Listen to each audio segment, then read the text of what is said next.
After nearly 3 decades of fixing corporate financial disasters, you develop an instinct for catastrophic failure long before it arrives.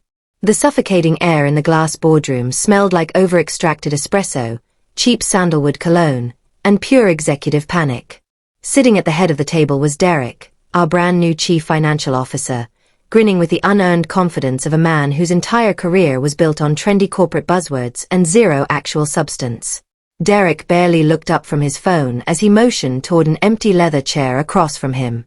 He adjusted the jacket of his ridiculously expensive suit, which hung on his frame like an oversized garbage bag, completely indifferent to the destruction he was about to cause. The sheer disrespect in that room was heavy enough to choke on, but I sat down silently, staring right at his forehead while he finally decided to acknowledge my existence. "We need agility and synergy moving forward," Derek announced, flashing a bright, fake smile that belonged on a billboard for overpriced cosmetic dentistry. He casually slid a single piece of paper across the polished mahogany table, revealing an immediate termination notice rather than a proper severance package. He told me to pack my things because our accounting department was being completely outsourced to a third-party logistics firm to cut operational expenses. Derek assumed he had backed a tired veteran into a corner, expecting me to break down or beg to save my retirement fund. What he failed to realize was that for the last 6 months, I had been quietly preparing for an absolute catastrophe that he was completely blind to. He was so busy playing golf with the board members that he ignored the massive federal notification detailing a multi-million-dollar forensic audit scheduled for next week. I was the exclusive point of contact for the entire federal investigation, and I was the only person in the building who knew how to navigate our complex ledger history. I calmly stood up, smoothed down my skirt, and grabbed my personal coffee mug alongside a worn-out calculator that had survived multiple corporate mergers. I walked past my clueless co-workers without saying a word, leaving behind a completely empty desk except for a subtle warning note. Instead of leaving behind my encrypted research files or my personal authentication keys, I took my time walking down to the parking lot and drove away into the afternoon sun. I knew corporate accounting was never just about simple arithmetic, because for 27 years I had been the silent janitor hiding executive mistakes and balancing impossible budgets.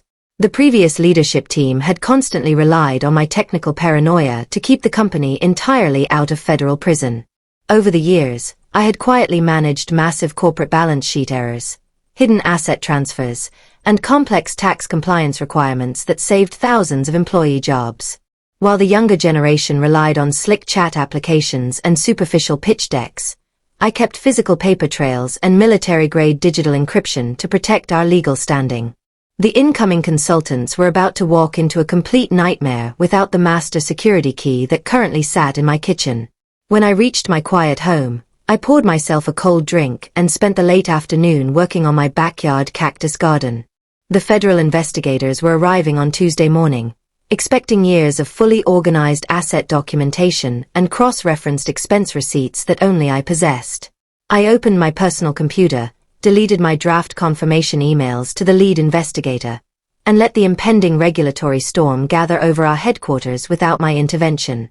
By Friday evening, my former colleague from payroll started sending me frantic text messages about the absolute chaos unfolding back at the corporate office. Derek had gathered the entire staff to introduce a team of 20-something consultants who looked entirely out of their depth and utterly terrified. When the consultants asked for the transition blueprints, Derek walked over to my empty desk and discovered that every single file cabinet had been cleared out.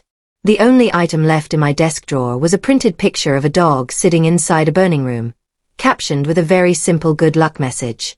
Derek threw a massive tantrum in front of the new team and immediately ordered the technical staff to force open my private network drive.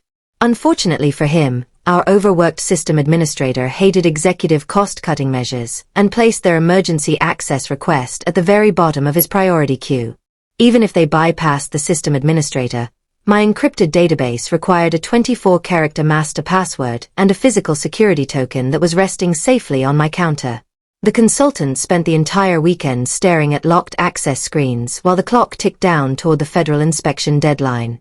I spent those same 3 days enjoying complete silence, cooking rich comfort food, and blocking every single unknown phone number trying to reach my personal device.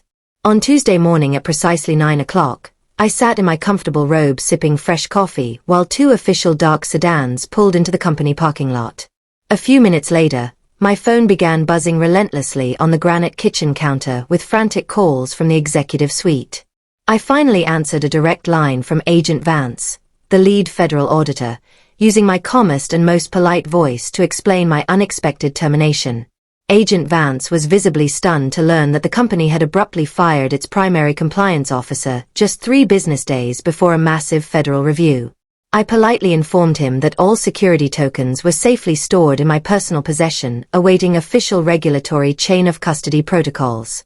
The federal agent chuckled softly on the other end of the line, recognizing the sheer panic and incompetence that was currently unfolding inside the corporate conference room.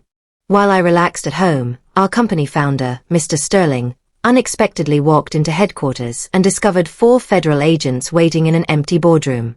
According to my payroll source, Sterling erupted in fury when he realized Derek had terminated the only person capable of retrieving our crucial financial files. Realizing that the entire organization was facing massive federal penalties, Sterling demanded that Derek personally drive to my house to retrieve the missing access keys. Within 20 minutes, a chaotic convoy consisting of Derek's sports car, Sterling's luxury sedan, and an official federal vehicle pulled directly into my narrow driveway. Derek practically stumbled out of his car with massive sweat stains on his shirt, while Sterling stomped up my front steps looking completely frantic. I calmly opened the front door just a few inches, wearing my silk housecoat and offering an innocent smile to the desperate men standing on my porch. Sterling demanded that I hand over the digital keys immediately, but I firmly reminded him that as a former employee, I required official legal waivers and proper consultation fees. Agent Vance stepped up the porch steps, politely clarifying that I was under no legal obligation to interpret complex financial data without an official corporate contract. Facing millions of dollars in potential fines and legal exposure, Sterling gritted his teeth and asked what it would cost to bring me back. I looked Sterling dead in the eye and stated my new independent consulting rate of $15,000 an hour, with a strict 6-hour minimum payment up front. Derek gasped in horror at the price, but I reminded him that true expertise costs money, especially when fixing catastrophic executive mistakes. Sterling pulled out his mobile phone with trembling hands and immediately wired $90,000 directly into my personal bank account before I agreed to step outside. I changed into my sharpest business suit, grabbed my lucky coffee mug, and drove my own vehicle back to headquarters behind their procession of luxury cars. Walking into the building felt like a victory lap as the terrified consulting team watched me easily decrypt the entire network in seconds.